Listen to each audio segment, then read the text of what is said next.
আসসালামু আলাইকুম। কেমন আছেন সবাই? আশা করি সবাই অনেক ভালো আছেন। আমি আলহামদুলিল্লাহ ভালো আছি। আজ আপনাদের সাথে নতুন আরেকটি জামার বর্ডারের নিচের লাইনের সেলাই দেখিয়ে দেব। প্রথমে আমি কাঁথা স্টিচ সেলাই দিয়ে শুরু করছি। আমি এখানে কালো রঙের 2 তারের সুতা নিয়েছি, সুতি লাচ্ছি সুতা। এই সুতা দিয়ে আমি প্রথমে নকশি কাঁথা সেলাই শুরু করলাম। এরপরে মাঝে 2টি গোল ছিল, একটিতে আমি ভরাট স্টিচ সেলাই দিয়ে শেষ করলাম। এরপরে আবার কাঁথা সেলাই শুরু করলাম। এই কাপড় সম্পর্কে একটু বলি। এই কাপড় আপনারা গজ কাপড় হিসেবে নিতে পারেন। আমি এখানে অর্গেন্ডি কাপড় নিয়েছিলাম 100 টাকা গজ কাপড়ের। আমার মতে অর্গেন্ডি কাপড়ের গজ কাপড় না নিয়ে আপনারা অবশ্যই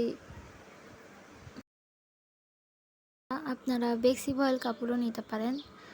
এতে করে কাজ করার পরে কাপড়টি পাতলা হয়ে যাবে না। এই জামার বর্ডার লাইন এবং গলার ডিজাইন আমার চ্যানেলে দেওয়া আছে। যদি কারো ভালো লেগে থাকে অবশ্যই ভিডিওটি দেখে আসবেন।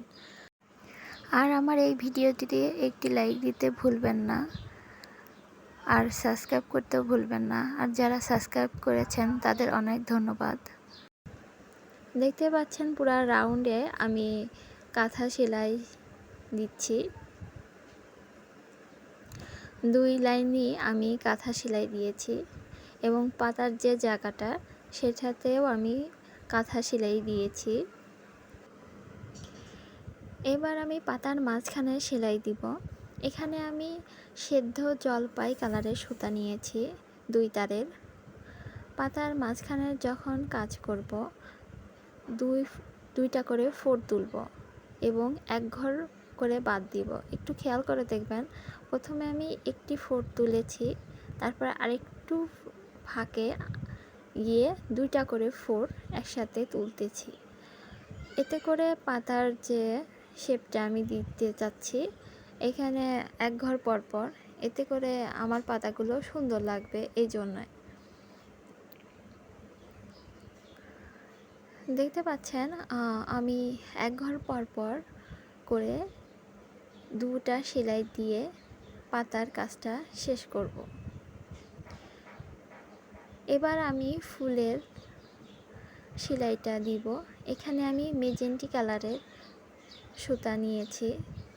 ফুলের পাপড়িতে অবশ্য আমি 3টি কালারের সুতা নিয়েছি, একটি হলুদ, আর একটি মেজেন্টি, আর একটি আপনার হালকাও না, একটু গাঢ় ধরনের কমলা কালারের সুতা। প্রথমে আপনাদের দেখিয়ে দিচ্ছি এই সেলাইটি খেজুর সেলাই, কেউ বা বলে মাছ কাটা সেলাই কিংবা ভরাট সেলাই, যে নামে ডাকে।